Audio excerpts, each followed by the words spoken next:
నేను ఒకప్పుడు ఒక విషయానికి ఆశ్చర్యపోయాను. నేను వెంకటేశ్వర స్వామి వారి దర్శనం చేసుకోవడానికి వెళ్ళాను తిరుమల. దర్శనం చేసుకుని బయటకు వస్తున్నాను. వస్తుంటే నా వెనక ఉన్నటువంటి వాళ్ళలో ఒక ఆయన అన్నాడు, ఏమిటో ఓ 10 నిమిషాలు కూడా ఎప్పుడు నించోనివ్వరు, తోసేస్తారు, వెళ్ళండి వెళ్ళండి వెళ్ళండి అంటారు అన్నాడు. నేను నిజమే కదా, పాపం అలా అనిపిస్తుంది కదా అనుకున్నాను. ఇంకొక ఆయన కళ్ళు ఎత్తుకుంటున్నాడు.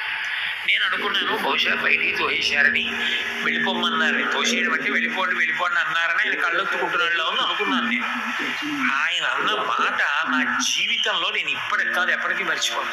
ఆయన ఎప్పటి నుంచి నించున్నాడు, కింద నించుంటే నాలాంటి వాళ్ళు కనపడరని ఆ పద్మపీఠం మీద కాలు కదపకుండా అలాగే నించున్నాడు కదా.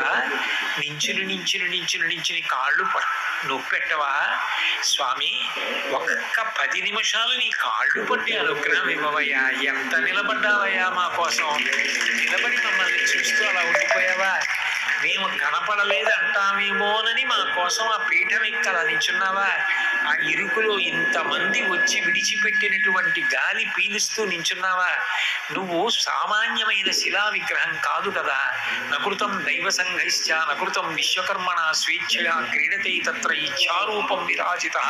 వెంకటేశ్వరుడు అంటే విగ్రహం కాదు, సాక్షాత్ శ్రీమన్నారాయణుడే కలియుగంలో అలా నిలబడ్డాడని వ్యాసుల వారు చెప్తున్నారు.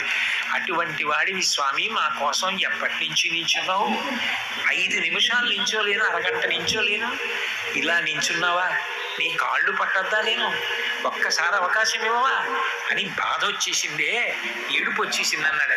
నాకు నిజంగా ఆయన కాళ్ళ మీద పడి నమస్కారం చేయాలనిపించింది. నా బోటిగాడు ఇప్పుడు వెళ్ళినా 5 నిమిషాలు ఉండనివ్వలేదంటాడు, ఈయన అలా అన్నాడు. ఎంత సంస్కారవంతుడు రా, ఎంత భక్తి